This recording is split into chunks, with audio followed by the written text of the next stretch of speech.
Bom, eu vou falar um pouco sobre o neoconcretismo e a poesia praxis.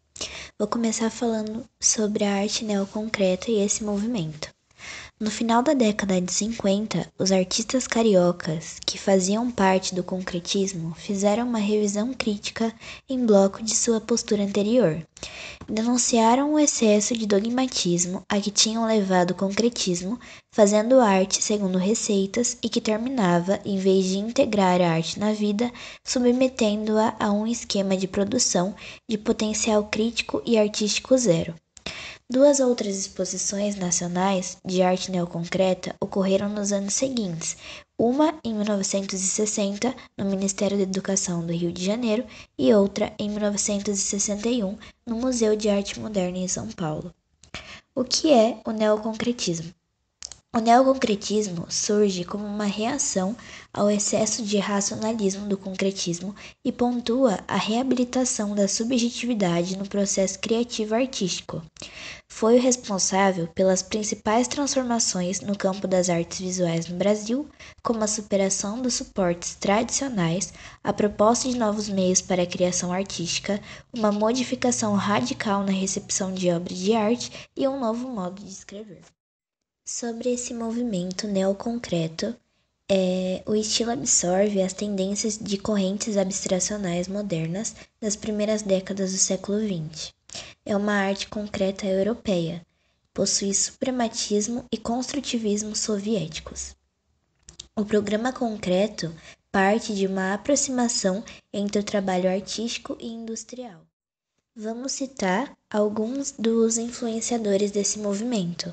O principal foi o Grupo Frente, que era um grupo que ficou marcado como um dos precursores da abstração geométrica no Brasil.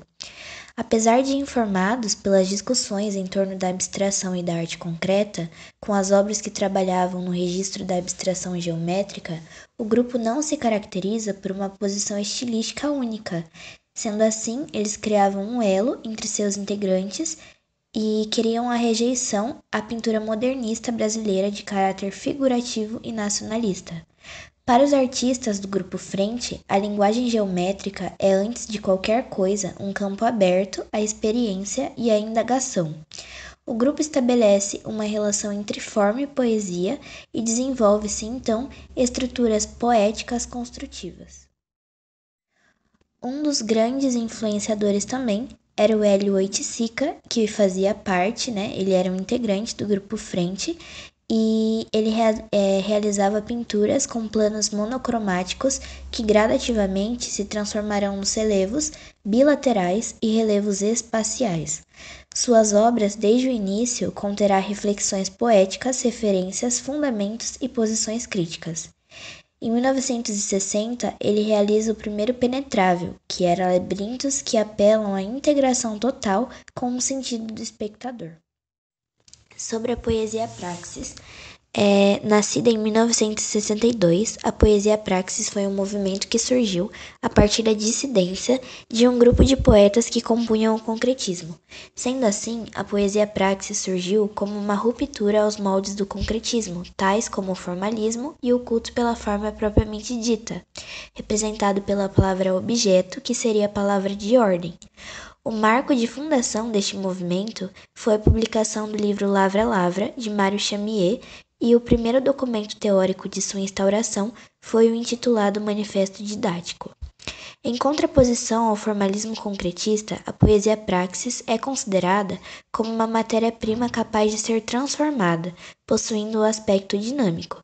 Se no concretismo a palavra coisa era a mais exaltada, na poesia praxis tem-se a palavra energia, com a valorização da palavra em seu contexto extralinguístico, mantendo uma forte ligação com a realidade social.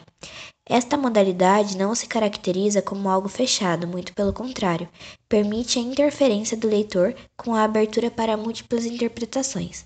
Na poesia concreta, a forma de expressão era a comunicação através do visual. A poesia praxis surge revalorizando o ritmo, a palavra e o verso. A poesia praxis foi bem representada por Mário Chamier e Cassiano Ricardo. Eles valorizavam muito mais o conteúdo do que a forma em si.